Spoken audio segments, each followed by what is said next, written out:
Hey, welcome to the Cam and Otis Show. We're a father-son business podcast where we talk with other lifelong learners about making an impact and solving big problems. And I've got this opportunity here that I live near the mountains, kind of in the mountains, near the mountains. I'm not for Colorado. I don't live in the mountains, but I live near the mountains.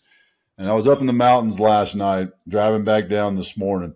And it always amazes me the environmental change coming from, 9,000 plus feet down to 6,000 feet. And you think about 3,000 feet linear is not very far, but man, the difference. It's like night and day. And no, Cam, in your area, when y'all go hiking, you've seen that same thing, haven't you? Oh yeah, we have trees here in the mountains, believe it or not, not just cactus. But no, I was thinking driving down from Colorado, seeing that slow change as you go through New Mexico is always such a beautiful thing. You know, that those southern badlands of New Mexico aren't very pretty, but you get down a little bit lower, you get in the Sonoran Desert, nice cactus and everything, real beautiful out here. But yeah, you're 6,000 feet above. You guys got grass, trees everywhere. It's amazing, right? Yeah. Well, it gets fried too at this point in the year with the heat.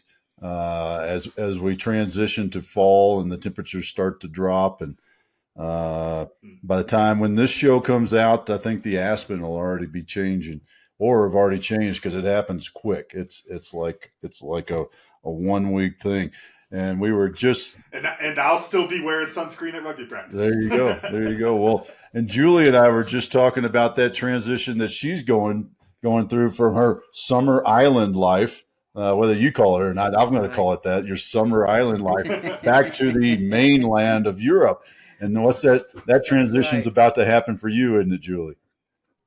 It very much is. I go from sea swimming every morning to trying to find out how to fill that moment, walking around the moat of the village I live near. So I live in a beautiful place there, but it is a transition, and one actually that I have to spend a day regrounding into. It's a really important part of going right back into the environment, back into Europe. There you go. Because it is different. I always think of Miss Catherine, my wife's best friend who grew up in Ireland, and I always laughed at her. She always loves to go on road trips. And I said, well, that's because a road trip in Ireland, you drive 2 hours, you hit the ocean. You drive 2 hours the other way, you hit the ocean. So, of course, in the U.S., she wants to drive everywhere. So, yeah. Well, in Guernsey, it's 11 minutes. So from Ireland to end. So our road trip is somewhat like a hop, skip, and a jump. That's right. And I was thinking about as you were talking about this transition, it made me think of one of the things that you like to focus on, the women entrepreneurs, and what I found interesting about that, or really what I think it's just curious because, folks, I am not a woman entrepreneur. So what is it that's unique from the women's?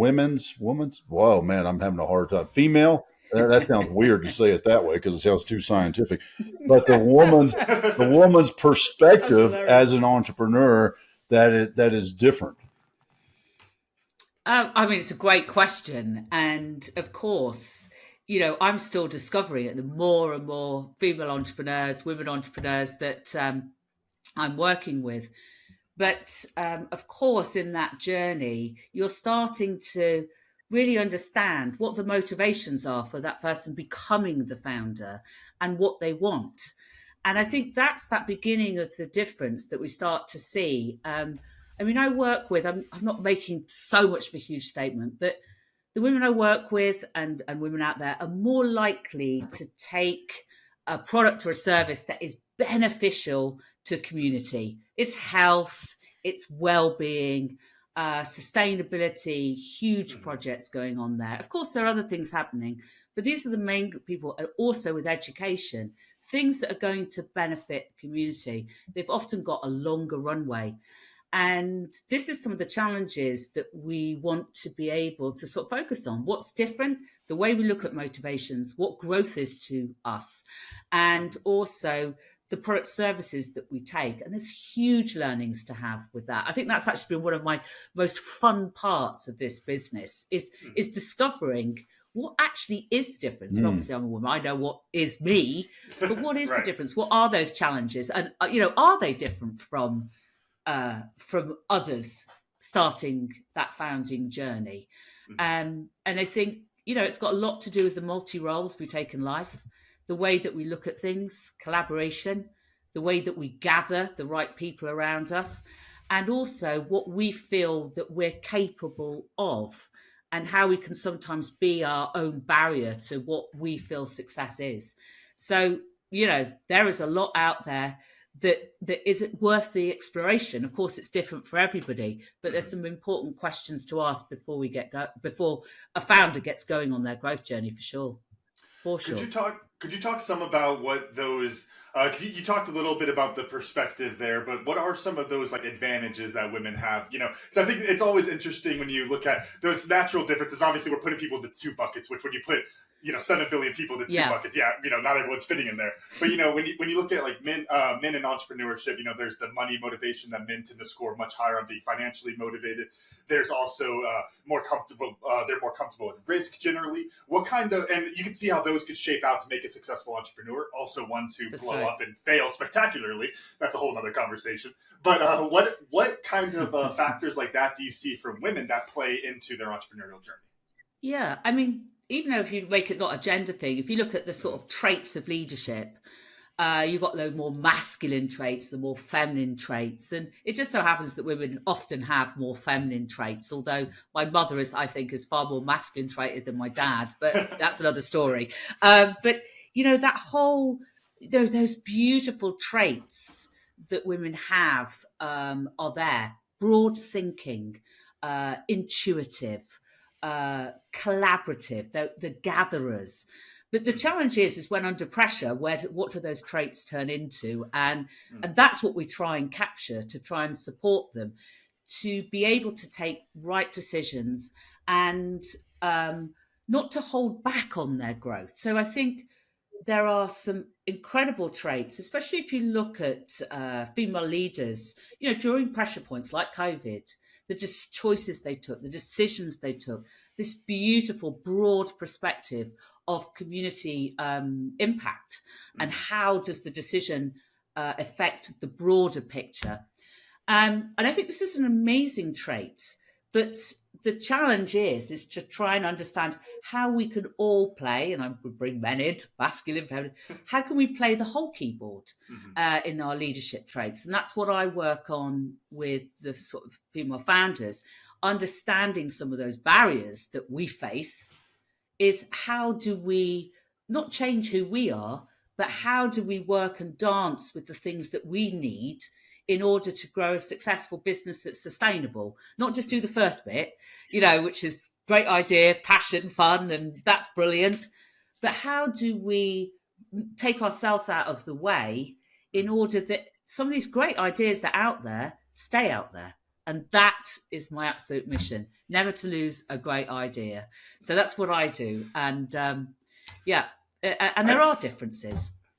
Yeah, before you go, Dad, I just wanted to add on that, it's one of those simple things that always takes me back to some of my development economics classes. And they talk about one of the best things for an economy is women starting to work and those kind of things. And there's the big philosophical reason of, equality and all that. But it's also why would you keep half of your workforce not working? And I think that's one of the interesting things when you talk entrepreneurship and problem solving on that really big scale is you need the other half of the population to work towards it just as much as this half. And I think that's such an important piece because there's those different perspectives, different ideas, and we need all of those to come out into the world to have those fruitful businesses. Absolutely, especially in these days where products and services and the things the world needs a diverse team. And I was asked the question yesterday, how do you think we're doing on equality in the world?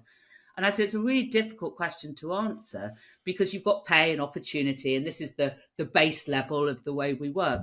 But it's those companies that actually ask themselves, not about have we got enough women, have we got this, but what is the benefit in today's world of having that diverse thinking team?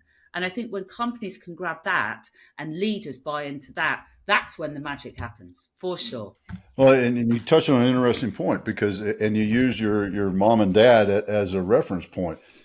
just because somebody is a woman doesn't mean that she has more female tendencies towards her leadership style. So putting her on the team doesn't mean that you're getting that correct mix. You may just have more of that masculinity leadership style, which complicates things more. And you're truly not getting what I think what gets lost in the whole diversity thing is, the different colors and different people and sexes and all that sort of stuff is one thing. But what it really amounts to is that you want people that think and see differently.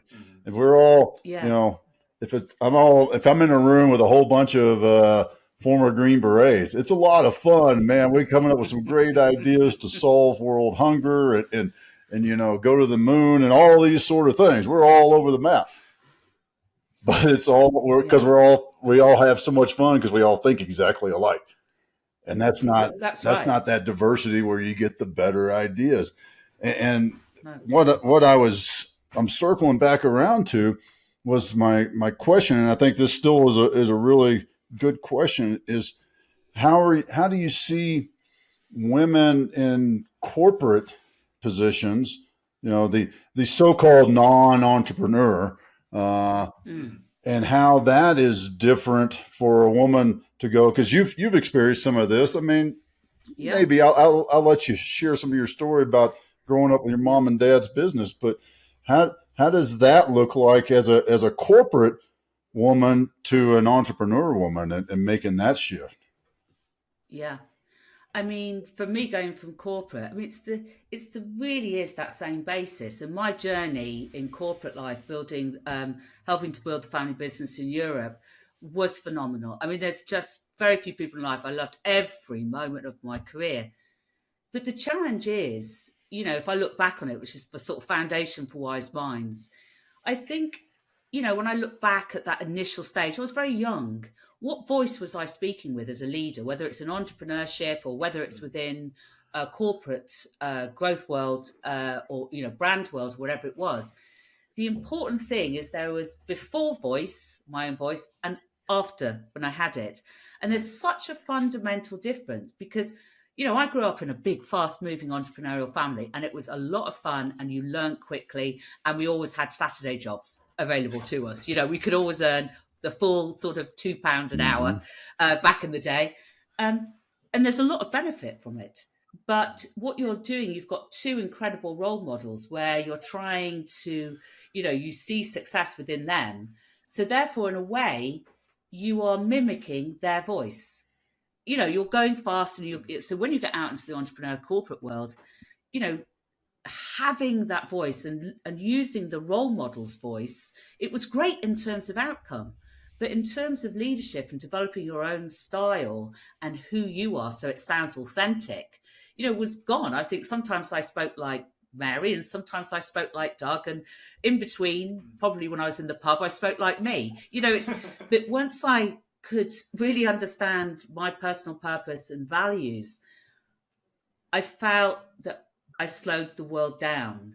And that doesn't mean that I moved slower, but it was clearer for people. It was, I had to speak less. I know that's going to be hard to imagine after this podcast, but there is a moment where I will speak less, and actually, understand and learn to listen because I was confident because I was speaking as me. And I think that is one of the most important points. I work with young leaders of these very fast moving companies. And, they're often taking on their first team members. And, these guys are in their 25, 26. And, some are older. It's not about age. And they asked me very honestly, they said, how do I know how to be a leader? Because, they've got now this person in front of them that they're responsible for. And I said, the first thing you have to do, and I know it's oversaid sometimes, is you have to lead yourself before you can lead others. And that's why we do so much work with them on personal purpose and values. Who are they in all of their lives? Because it keeps them stable, it keeps them calm, and it keeps them clear. And that's how we turn this passion and emotion, which can get you through forming stage, the startup, being excited. But then you start to mistake this excitement for meaning. And then other people come on board and it gets confusing. And this is where I find the biggest impact can be had by adjusting at that point. And therefore then the leader, the founder, can be their best self, or the beginning of it. I mean, leadership, as you say, it's a lifelong learning journey, but that starting point of themselves, I do think helps very much. It just calms them down, and it did for me. Could you talk some about teasing out the personal beliefs, those personal values when it comes to leadership versus those role models? Because I think that was such a key piece there. That you have all these people who teach you how to be a leader, but then at some point you have to start speaking for yourself. You can't just, Dad, we always joke about, we paraphrase Stoic quotes on here, right? It's like at some point you can't quote Marcus Aurelius. You've just got to say it. Like you got to make that jump at some point. Could you talk a little bit about teasing that out? Because at the same time, you're also not wanting to, I don't know, the phrase that came to mind was beat a dead horse, but that's not the right phrase. More so, there's no point, change to something better. Trying to fix something that ain't broken. There we go. There's the right phrase. Yes. If somebody has a great leadership model, there's not necessarily that much value in completely changing it. But then how do I find my voice inside of that? That's right. I mean, as I say, you can read all the books in the world, but their competencies, their behaviours, and you need to decide the lens through which you see the world. What are the values that are most important to you, you're going to project from? Because then you can take the best of your dad, the best of your mum, the best of this, but the basis and the core is yours. And actually, I was talking to an entrepreneur last night, a girl in America, and, she wants to join this company. And I said, make sure you join as yourself. They're asking you to become part of the team, because you are you. You're not merging into their story. You've got your story that connects into theirs. And, this whole thing about trying to remain as your unique self, and how do you bring that power and the leadership that you're going to go into, I think was the greatest learning, from my initial failure.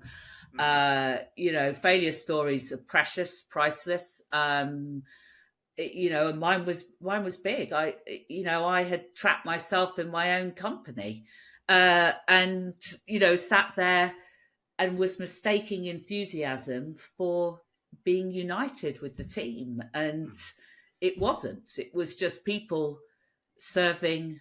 Say, look at this in the right context, serving me. Rather than the journey that we were on. And then from that's why I always say growth begins with you as the founder. And I think that's the same in corporate world. And when I could get my voice, I could actually for the first time understand, although I'd never admit to him, or he listens to this, you'll know, why my brother would say something. Dad goes, good point. And I would say something, he goes, very emotional. Very emotional, and I used to get really annoyed by it, and I used to be like, going, "Well, I've just said the same thing," but when I could actually say it, which was authentically associated with me, it was just that natural point. I'm not giving him the credit for that leadership learning for me, but but I could really truly understand how that you have to begin to make the point from who you are, and that comes from understanding your values. It's nothing about you. It's not about vision. How do you communicate? And I think that's so important with young startups when they're going for investment. And, sometimes they go, well, I got rejected for investment. And I think to myself deep down, what did you sell? And that beautiful thing of taking them back to be able to knock on that venture capitalist door stronger, if that's what they want to do, or wherever they want to go, because they're speaking from themselves through their company. And it's just beautifully clear. And people listen then. And also, most importantly, they listen. What was that failure that I'm guessing it was one of those, all right, you better fix this now and get your life straight. What was that? Well, I think after 5 years, I took Specsavers into the most competitive marketplace we're in, which was the Netherlands. And it was our first place that we went outside the mothership UK. And so it was all about experiment, curiosity, going through there. And we were growing. And then came the Great Recession in 2008. and it was starting to chug. And of course, everyone was blaming the recession, but we've got a brand that is opportunity in a recession. It shouldn't have been. Mm-hmm. And, you know, working and banging my head against the wall, I sat in the garden about 3 a.m. in the morning, sort of those hands to the air as if to say, God, universe, help me. What more can I do? And I was surrounded by amazing people. And I shared this story because obviously I looked terrible at work the next day. And I was very honest with them. I said, you know, what more can we do? And, you know, Peter and Hanny turned around to me and said, do you still love what you do? And I thought to myself, well, you know, at this time, you know, I'm in crisis and we're having this sort of hugging moment, but actually they were right. And from then on, I learned to make myself redundant every 6 months, to make sure I never get trapped again, because I didn't love, I was kidding myself. And I, in fact, made the founder's trap mistake of leadership, which was trap myself in my own company and assume that we were all on that same journey. And to be quite honest, it's natural. You know, ugly baby, holding on tight and then still holding on tight when it's trying to escape. And, you know, that's a big founder's thing. And especially this collaborative, you know, way that we work, the traits, the nurturing, and bringing up those initial people. We forget to let go of what no longer serves, including our own role. And, you know, that was probably the greatest learning point, the biggest one I take into Wyseminds. It solves 80% of the problems. I will guarantee it. So even if we never meet, just do one thing: make yourself redundant and see how much fun work becomes. I'd love for you obviously, to go back to work. I'd love for you to get into the little bit of that process of how, you know, so our listeners can learn that process of making yourself redundant. How do you do that? What's your process? Well, my process is very, very, very clear. Obviously, purpose, values established. And then actually asking yourself the hardest question as an entrepreneur: do you still love what you do? And where are you best sat in your company for your growth and your future sort of vision? And, you know, which most often as the founder is that front end, that driving of that vision, the passion that first got you there. Now, that's all good and well, and all the people that walk around going, delegate, delegate. It's not about delegating. It's about creating the trust around you that you can share what you're currently doing with somebody else. And so that really is the process. Is if you're here, it doesn't mean you start tomorrow there. What do you need to do? How do you install? And what's your measure of purpose that unifies you so you can go confidently forward? And that's how we create the Powerball. I mean, it's just about the alignment of things and putting a measure on purpose and leading in a united way, which women are very good, not necessarily liking the name of that servant style of leadership. It is a very strong strength. And I think it forms the basis of what you need for teams in the future. You know, that in order to get that diverse way of thinking, you need somebody who's not going to be there, hello, and, you know, listen to it. You need that there. You need that way person uplifting others. I wasn't brilliant at it. I'm making out that I'm an angel. It took me a while to come up to there. I didn't go, oh, thank you for that feedback and get on with it. But eventually I did. And that was the year we became market leader, really. And that's something that I've taken on as the basis of Wyseminds. And, you know, I was talking about that measure of purpose and values and how you collect people together. That's when the team is the best. And if you ever want to see a team working in a diverse way, walk into a startup, because there is no hierarchy. And it's, you know, the only thing you have is values and a belief, and it's pure. It's beautiful. This episode of the Cam and Otis Show is brought to you by Evergood Adventure Wine. Our loyal listeners know Evergood's founder, Matthew Hexter, and our good friend. From his appearances on the show, they have never disappointed. And Evergood Adventure Wines doesn't disappoint either. No, it doesn't. You know, Evergood is a craft winery from Colorado that makes wine from lemons, not grapes. That's right. Picture this: adult lemonade. Oh yeah, perfect for your next backyard barbecue or hanging out with friends at the beach or the pool. No need to drink a warm red grape wine when it's 100 degrees out or much hotter here in Tucson. Evergood over ice is the perfect refreshment for a hot summer day. And they come in a variety of flavors, including lemon, strawberry, lime, my favorite for margaritas, grapefruit, and watermelon, which comes in a cool pouch, by the way.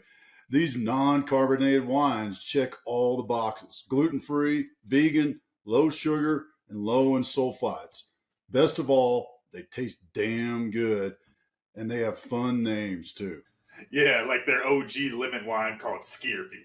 Yeah, y'all heard that one right, Skierpy. And I'll tell you, Skierpy is also one of my favorites. Evergood now ships to 41 states, so you can order your lemon wines online at evergoodadventurewines.com. Plus, Matthew is being kind enough to offer 20% off for all of our listeners. Just use promo code Cam-Otis at checkout to get 20% off and start enjoying these amazing lemon wines. So y'all go to evergoodadventurewines.com or click the link in the description in the show. Click buy now to redeem your Cam and Otis show exclusive discount. Could you talk some about the 'cause you covered really what I would call like the big picture, like the perspective aspects of what changes, when you make that change to make yourself redundant. Could you talk a little bit about what that looks like in the business? You get somebody up to do your job. All right, well now what are you doing? You got to find a new job, and then you just keep going through the cycle. Like, what's going on there, Julie? Yeah, so sorry, in that current explanation, no wonder you're happy, because it actually gives you no future role. But what the example that we actually did, so the practicality was that I had chosen to go back onto the road. This is the Specsavers one. Mm-hmm. I'd chosen to go back out on the road, out of the office, leave the complete and utter customer journey, operations, logistics in there. But of course, that doesn't happen overnight. So we basically closed all our stores for 2 days, not all together. And we retrained everybody on the vision, purpose, and values of the company, and got everybody to look at what their contribution was towards that, what the measure was. It wasn't so that everybody belonged to it, so that we took everyone's personal purpose and values and mapped them into the vision of change that we wanted to do. Because everyone was giving great service, don't get me wrong. But everyone then belonged to that vision of change. And then we changed what we celebrated to the likelihood to return within 2 years. Not record sales week, nothing to do with money, because everybody contributes towards that. Absolutely everybody.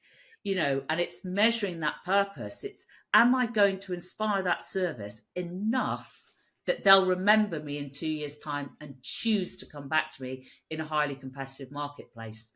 And when you get 1,700 people united on that, that's the power. But I think it was that word contribution. What are you personally contributing towards that vision and bringing that force up? Because when you talk about sales, it's only the marketeers that put their hand up, really. We used to have this standing joke in the office. We used to have a record sales week. They go, oh, that was because of us. And, PR used to say, no, because of me, because we used to take the mick. So as soon as we dropped that, it did create a little bit more of a united force. And it supported my new role of where I wanted to be, because I was in the stores talking about, hey, how's your contribution going? How's that going? How's the purpose results? So I could really lead that cliff face again, which I loved. That's truly where I, driving around, speaking to people that are at the cliff face, I loved it. So, it starts to really come to life then. And that's what I've taken forward in Wise Minds. I think it'd be really good for us to talk some more about that measuring of purpose and how important that is. But I want to kind of go to the other side of that, which was that you mentioned, shifting the focus away from the cash flow, shifting the focus away from the sale. And I think there's a really interesting thing there, because that is the blood of the business, lifeblood of the business. That's the thing that keeps the lights on, obviously. But I think there's this really interesting thing as a leader where you think you have to drill that home to every single person. But the truth is that for most people, there's an innate understanding of that. Like no matter what your values you have in your life, you're probably like, okay, well, I do need a job so I can keep my house. Like, it's like you can understand that without being told it every single day. Whereas Purpose is a little bit murkier. It's harder to wrap your head around. So you need that kind of reminder. You need those measuring and those type of things. Could you talk a little bit about that relationship there and what you saw from the team when you made that switch?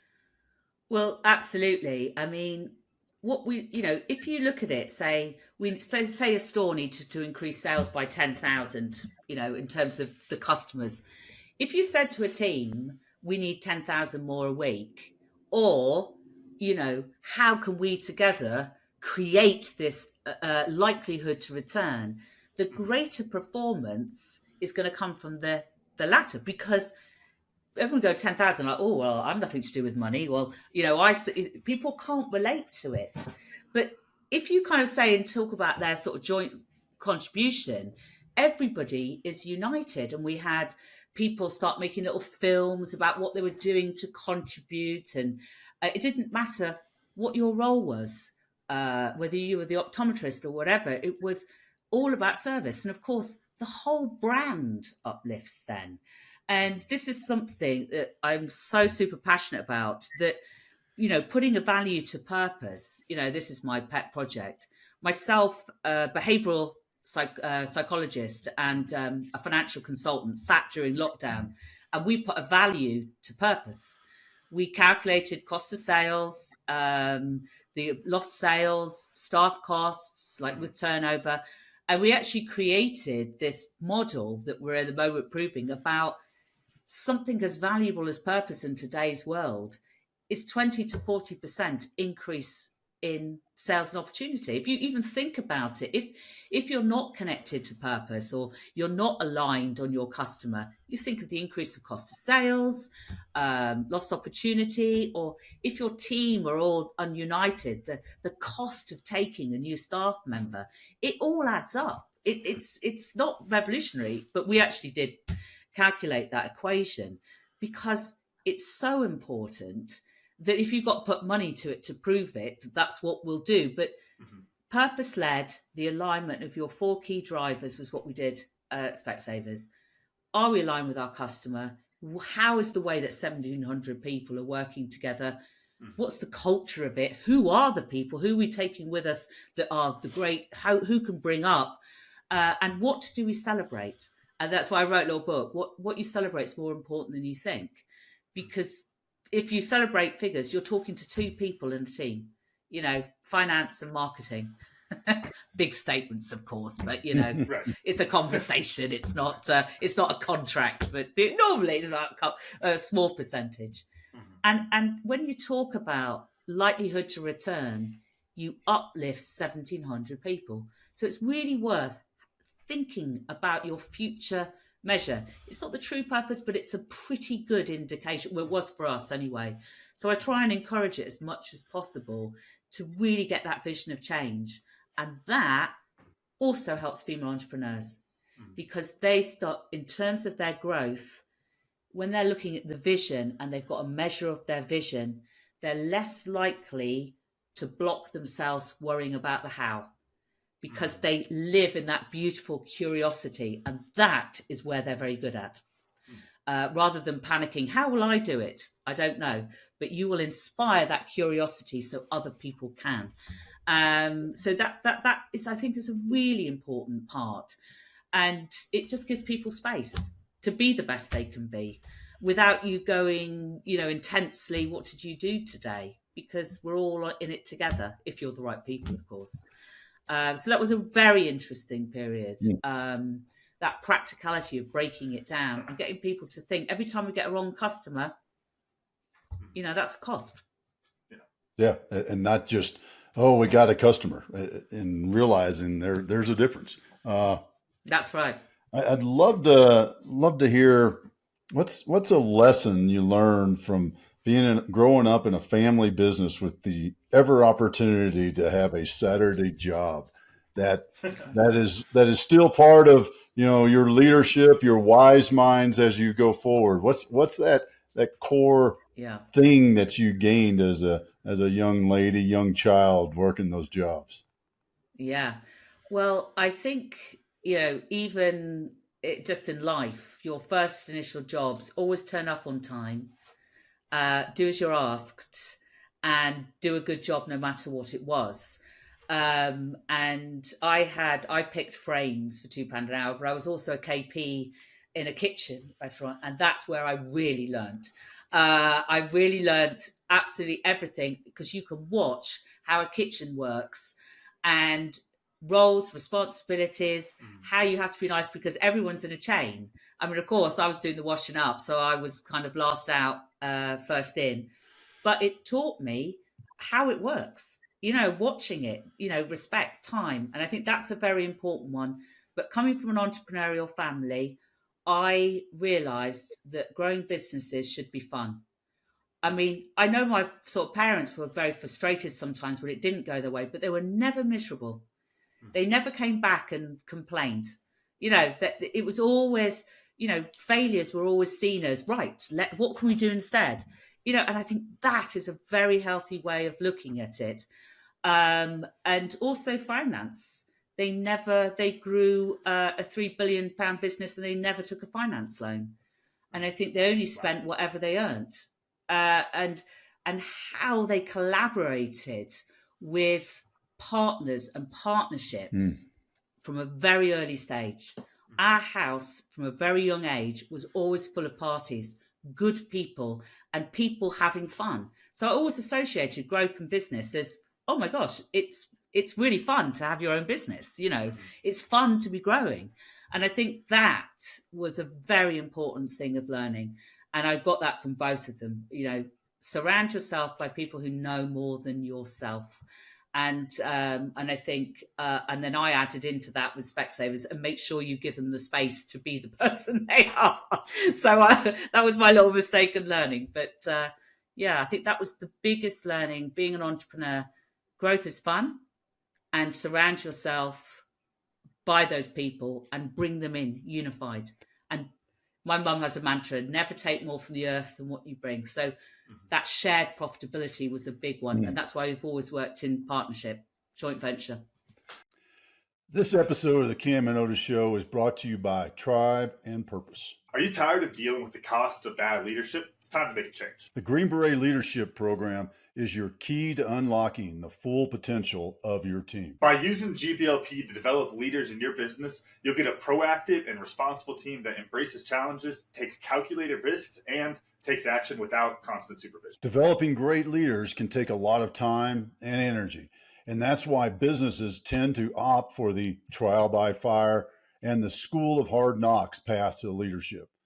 The truth is that wastes time and money. And folks, there's never enough of either one of those, and puts lots of extra stress on your leadership team. Oh yeah, and that stress has lots of bad outcomes for your team. Poor leadership drives away your quality talent, and the longer you wait to fix the problem, the more talent you're going to lose and the more money you're going to lose. With the Green Beret Leadership Program, you can use battle-tested leadership principles of the Green Berets to develop great leaders in your team faster than with the School of Hard Knocks.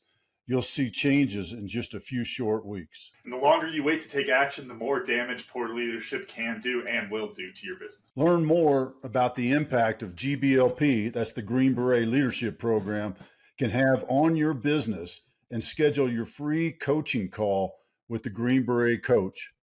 That's me, folks, Otis. Now at findyourpurpose.coach/GBLP. I'll say it again, findyourpurpose.coach/GBLP, or you can click the link in the description below. Y'all, don't leave your team to struggle alone on their own. If you're not giving them the tools they need to be great, then they're not going to be great. You can't expect them to. So give them the tools they need to be successful. How could you balance there? Because there's two things there that I think are really important, which is the authenticity and building those relationships with those partners, which is all a very, very, very important lesson that can't be understated. And then there is also the real world of business where they're not always good people. They're, all those kind of things. How did you square those two as you stepped into the real world and got that experience? Yeah. I mean, partnership, the whole company was built on partnership, and that's down to culture, because you can't say you're a partner and then dominate. And the whole way it works, so all of our stores will take the full profitability of it. So it's a real shared responsibility and clearly equal roles. But of course, when you go into a new country, the importance of recruiting on those values is very important. And that goes forward in terms of how I support entrepreneurs now is value-based recruitment, because you're sat opposite someone and everyone's got, let's say you're an optometrist, you're an optician, or you're a professional, you're in marketing, and really deep down, you don't know how that person works. But the one thing you really can establish in recruitment is this going to be someone who's going to share those values with you? And that is the most important thing. And especially in small teams, if you get, I'll sort of say the deflation of a Powerball, if you get even a supplier contradicting, you're deflated.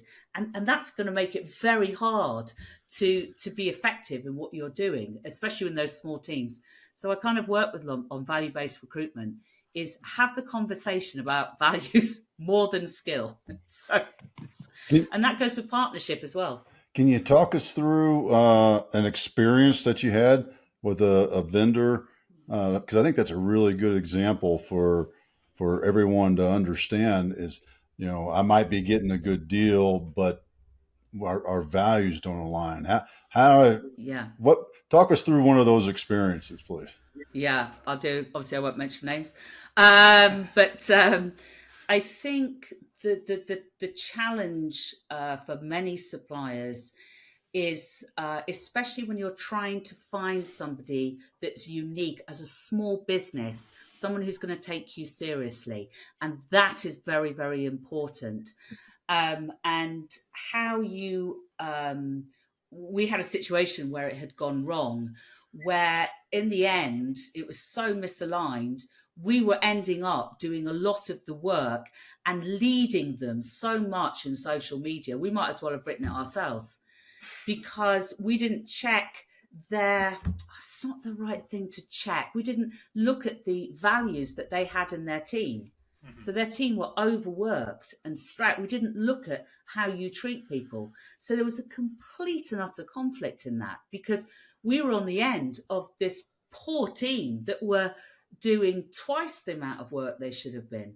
So one of the questions we always ask now is, who is your team and who's the successor for that team?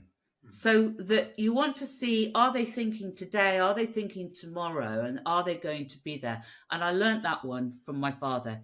He always said, I learned that one and remembered it actually when I'd made the mistake. I said, oh, yeah, that's a good learning that I completely forgot. Yes. He always used to, in the early stages, he used to go in to go and visit the suppliers that he would take on. And he would always say, I love you to meet you, but it's also nice to have a coffee with your successor. Because he wanted to know that they were also in it for the long run. And he wanted to make sure they weren't there for short-term gain, to make money from his growth and then to sell out to some of the bigger suppliers. So that was a very important thing in terms of the family values that we had. And he would always do that. And I went, oh, yeah, now that's a good question I forgot. And it's not so much about success, just make sure that they're thinking beyond what happens when... Are they thinking growth? Are they thinking how much can I squeeze out of the team of what I've got? And that's very important at Wyseminds for us, to look at those values and to work with the people that share the values of the team that we've got. Because, I don't want my team picking up the slack. And we don't know it enough, otherwise we wouldn't be looking for them. So that's a good example, is just check how forward thinking your suppliers are. I love that. I wanted to shift gears a little bit. You talked about this some, and this is one. Sorry, Dad. This might just be Julie nerds out a little bit on this, because I just want to hear the answers. You talked about going into new countries. I always think that is the most fascinating problem set when it comes to business. Of taking this, and it's like, we're started. Oh my gosh, Specsavers. We're having a Specsavers in India. What the heck does that look like to go there, or to Canada, or all these different places? Could you talk a little bit about your process for analyzing that? And, like I said, really just nerd out about taking businesses to other countries. It always fascinates me. I think it's obviously a fascinating subject. We've got much better at it now. We're in 13 countries, but I was in the first country. And, the first learning is I wrote the top 10 things that if I had my time again, I'd never have done. Basically, it can be that black and white. Yeah. One, nobody's waiting for you to arrive. That's number one. especially when you're coming from a very strong mothership, like Original, and you're going in there and you're expecting people to be, oh, thank goodness, thank you. So one, realism is very, very important. And along those lines, early governance that is different from your original country. So, for example, we went in there and we were opening it like we were opening another store. But what I feel I should have done was stop, think 3 years and renegotiate the position. Of course, it's a private company, but we have people over the world that depend on our company still being viable. So we should renegotiate. It's going to take 3 years. This is what we can achieve at each time. This is what we're going to need in terms of support, rather than doing that initial startup mentality, which is what we did, which was sort of fighting this maturer company in the UK. And we were there going, can you just send people? And it was a little bit chaotic. And that would be the number one, followed by, if we want to get very nerdy, is the pain of your customer is the same. Absolutely. Otherwise, you wouldn't go into that country. But really understand what sits around that pain and how the customer wants that pain solved. Because if I could say to you, I could see if you matched up, if you had a person in a room from every country in the world wearing a pair of spectacles, I could probably 80% give you the name of the country they're from now through experience. And even they're sort of saying that, what do they want out of their specs? What is it? You know, in Britain, it's, you know, right back in those days, it was to have a practical pair to look okay.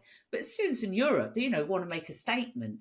So their motivation for solving the pain is different. And that's a very important question, not to assume that's the same. So, yeah, it was a very important journey. And get the 10 partners, my initial 10 partners we're still friends to this day. You know, they were magic, but that's value-based. And, you know, we used to dine out, we used to go out, we used to party till 3 a.m. in order to collect this team together. We maybe hung on to it for too long, but it was a lot of fun.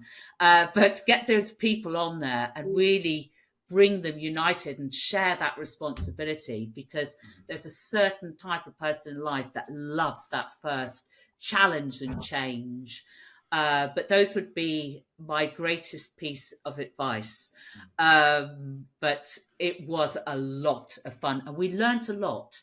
And I think when you go into a new country, your existing country can learn a lot as well. It's a two-way thing, because that's a way of keeping yourself vibrant, keeping yourself, you know, that entrepreneurial spirit. We learned a lot. And we're still learning, of course. What was one of those lessons? Like, yeah, you know, talking about the glasses. You know, is it that you were like, okay, hey, we need to start getting some stylish pairs here in the UK because 5 years from now, that's going to be really cool because that's what the French are doing. Like, right. What was it? Yeah, well, I mean, a lot about spectacles. I mean, obviously, fashion and design, but also, you know, the colour of the, you know, what people wanted and the statements that they make and the styles and how important design was in Europe. And now, of course, that's across all of our countries. And of course, we have Specsavers in the box. It's 80% there, but that 20%, that locality. But I also say it to the entrepreneurs that are going across borders that I work with now, is those assumptions, especially the way that people work. Like, for example, in the Netherlands, when you want to make partnership come alive, it's a very collaborative country. So is Denmark. So the partnership and the way that you work with the cultures, you know, I had this whole thing, introduce it, support the idea, and then work with them so it belongs to them. And that was understanding the culture and the way people work. And of course, how you bring in team members, how you work with teams. And we have this thing in the UK called Top Team. You see, that wouldn't work in there because everybody's there. You know, it's actually understanding, you know, just checking in the people and the product and just say, okay, not exactly the same, but what is uniting us? And then what will be our unique part that is required by that country? But it was, I mean, I look back on it now and it was fun. It was learning fast. You know, it was really learning fast, but amazing. Absolutely amazing. Well, you touched on something I'm always curious about, and kind of talked about it a little bit, and Camden kind of mentioned it, but it goes back to what we were talking about very early on in that diversity. And Yeah. what's a cultural thing that came up? You mentioned the partnerships in Denmark and how it's very collaborative in developing that. But what's one of those? Oh, don't do You can that. hear I'm laughing already. Yeah. You can hear I'm laughing already. Well, we said because the Dutch are fairly direct in their language, so it's whereas the British are more like, well, hi, I loved how you did that, but perhaps you could maybe take that bit and do it differently, and then we'll have a better product. So that's how a British person would necessarily say it. When a Dutch person would say, that is not great, change it. I'm making the point. I'm probably going to be annoyed by this, but there's a much more directness. So when I used to communicate and stuff like this, a lot of people used to think they would have the option to change it. Whereas what I was saying we really need to change this, but it's how we put those communications together about how do we understand what level of importance it is, what needs to, must do, etc., etc. And that really built this incredibly strong partnership. And I loved that learning and collaboration. And like it was such a beautiful way of working. And it taught me an amazing amount about how to let go, how to trust, how to have a team that supports what you do and not have to hold it tight. I learned a lot from the Dutch team, a lot, for sure. But there were so many funny ones. I mean, it was just, my dad got caught on one because he used to come across occasionally, and it was my birthday. And one of the traditions in the Netherlands, if it's your daughter's birthday, you congratulate the family as well congratulations for this. And Dad had walked through the office door and they went, "Oh, Doug, congratulations." And he goes, "Well, I haven't done anything yet. It's 9 a.m. It's just like these small little things that are just brilliant, from working in just different places. I wanted to shift gears a little bit, talking earlier about, the differences and advantages that, women have as entrepreneurs. It got me thinking to the concept or the problem set, I guess, of the glass cliff. And for listeners who don't know it, I'm guessing, Julie, with your work, you're very familiar, but you have the glass ceiling that people have talked about before of, women are hitting the ceiling, aren't able to get to those higher roles. And then the glass cliff was I would say it's roughly the last 20 years or so, that it's now women are getting to that role, but they're pushing them off this cliff. I think the easy example was Pepsi a few years ago, that they were like having their worst possible year. They hired, I can't think of her name, but they hired this woman CEO, and she lasted like 3 months or something, and they kicked her out, and now they're back to a man. And it's like this like sacrificial thing that they're doing. And one of the interesting factors to that, I always thought, when you look at women in business and finding those paths forward, is the mentorship, the other women to give them the opportunities moving forward. How do you think female entrepreneurship solves that problem in the big picture? Because I could see, really, when you look at the big picture, those people who are giving those opportunities, they are the entrepreneurs of 20 years ago.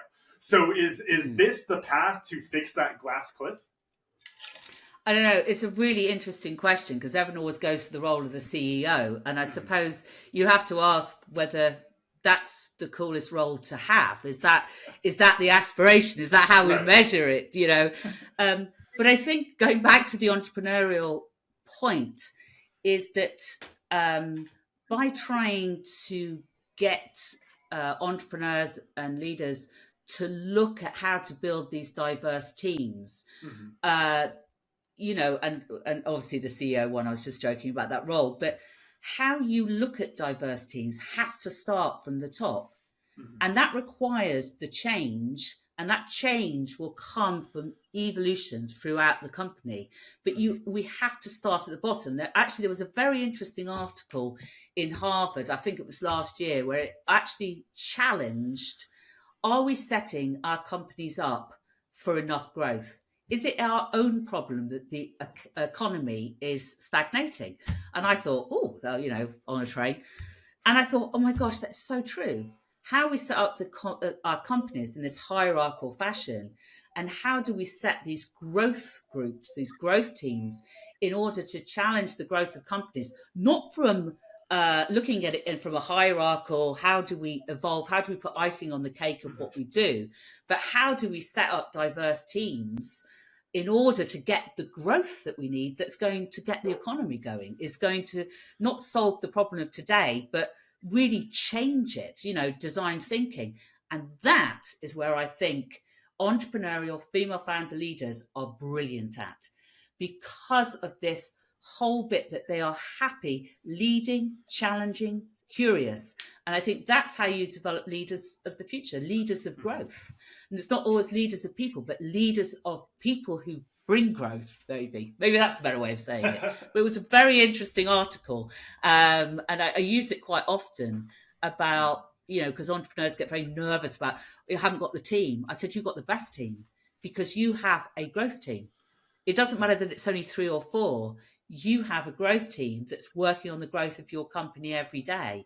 You're resilient and you're agile and you're there, and it's diverse. If it's great, and they're really focused on it.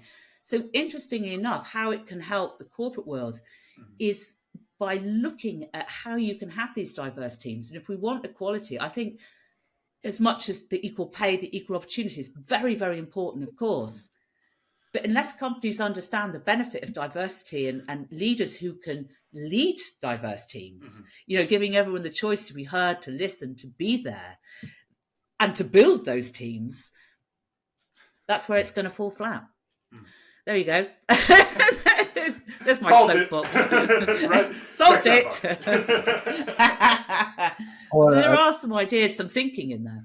Yeah, and I think it's such a great way to think about it in that whole aspect of the diversity, the right people. I was having this conversation this morning with a friend of mine, and it was like, well, we should have this kind of board and this people and this, and this. And it's like, how about we take a couple of steps down the road, with the core group, like you said, that those 3 or 4 people that are the founders, if you will, to just use that term, and then see what the board needs to look like, so that match that diversity if it's necessary. Maybe it becomes natural. Maybe it's not, because if you run out and start grabbing all these parts and pieces and put it in, I think it becomes a distraction for what you have to initially do is get the ball moving down the field. Yeah, it's a great point. I think it's, what is your starting point for that chat, for that building that structure? I think it's a really important one, is what questions should you be asking? I think it's a very important starting point. I think a lot of people try and build old infrastructures, as you say, into a world that just needs something different. Yeah. It's a really good valid point. Oh, yeah. Which also leads me to the point that what I learned, and I thought it's so simple, but I love your methodology of it, is that, making yourself redundant every 6 months. And there's something to be said. Camden asked you, well, doesn't that work your way out of the job? Well, yeah, by, with, and through, right? But as a leader, we want to have somebody that does the things that we do, so that when we're not here doing those things, they're still getting done. I mean, they may not do it as well as you. They may not be that person that's up on the stage, talking about the vision and creating that, but they should be able to fill that space in there, which even goes back to another one of the things that I talk about with business is cross-training, and how do you teach those people to do those other jobs and sharing that. So, yeah, that's what I learned, and I just love the fact that you've got it to a process. 6 months. All right, who's next? Camden, how about you? What'd you learn? Yeah, for me, I think it's one of those big picture ones. We talk about, of course, solving these big problems, and I think it's always important to try to solve the problem now. I also am very partial to these 20-year solutions and these long-term things. And because when you look at the long-term, that's an important piece of it. We can't just try to solve everything now. Everything is on that long-term. And when it comes to leadership and leading diverse teams and, that whole area there, I think it's a really important piece, Julie, like you were talking about, of building up those leaders now. It makes me think of a book I read called Donut Economics. And one of the things that the author talks about in the intro is that the kids who are reading this book in college and are studying economics are going to be these 60-year-olds writing policy down the road, and how that is such an important thing to be able to provide that perspective. And I think that when we talk leadership, we need to have that same kind of approach, that the next generation needs to understand all of these different aspects so they can be better leaders, because then eventually down the road, when you have the better leader, you get that trickle-down effect of the culture throughout the organization as the leader is changing that culture. So I think that's such an important piece. And just one of those, it's always nice hearing other people talk about it and seeing that path forward. It's like, okay, hey, people are working on this. We'll solve the problem. Might be a 20-year solution, but, people like Julie are working on that problem. Yeah. Julie, how about you? What'd you learn?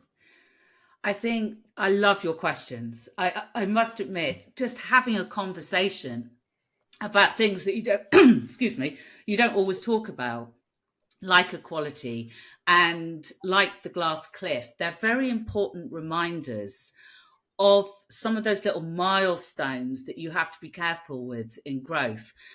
So I've really enjoyed the questions that you've asked in order, because you don't often sit around and talk about what you do from start to finish. So it's been a very good reminder. I love glass cliff. I think there is that drop, and I think that's also really worth visiting. And of course, I've learned to remember to always listen to my father. Well, on certain things. You hear that, anyway. Camden? So, You hear that? I learned it too. Okay. No, but it's really good. Your questions are really good. They start to come out of things that, of course, I'm answering in a different way. It's such a good reminder about some of those early challenges that I had at Specsavers, to make sure that I keep them in the process with Wyseminds, because you mustn't forget those very important points that you've asked me to translate. So a huge thank you for that. Great. How do folks find you, follow you, learn more about Wyseminds and what y'all have going on, Julie? Well, I'm on social media. I'm Wyseminds. It's a Y, not an I, because someone who was very young said I was old if I used the I, so I changed it to Y. I gotta admit, that was a question I had written down that I didn't ask.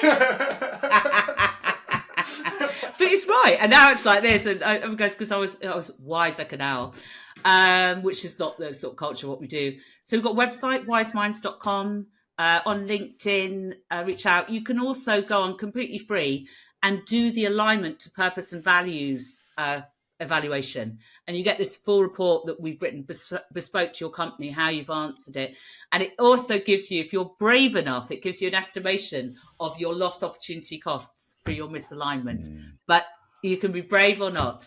So yeah, reach out, have a read. There's some lovely stories of the people that I've spoken about today, entrepreneurs, and I hope you find it useful. Awesome. Well, thank you so much for your time today, Julie. It's great to hang out with you and talk with you. I've loved it. Thank you so much for having me. I've really enjoyed this conversation. Camden, run us out. All right. Thank you all for listening to today's episode of the Cam and Otis Show. And a special thanks to our guest, Julie Perkins, for joining us today. Remember, you can watch full episodes of the show on YouTube at the Cam and Otis Show. And if you enjoyed today's episode, please make sure to share with other lifelong learners in your tribe so they can enjoy it too. Follow us on Facebook, Instagram, and LinkedIn. And as always, the full archive of episodes is available at www.camandotisshow.com. Thanks again, and we'll see y'all next time.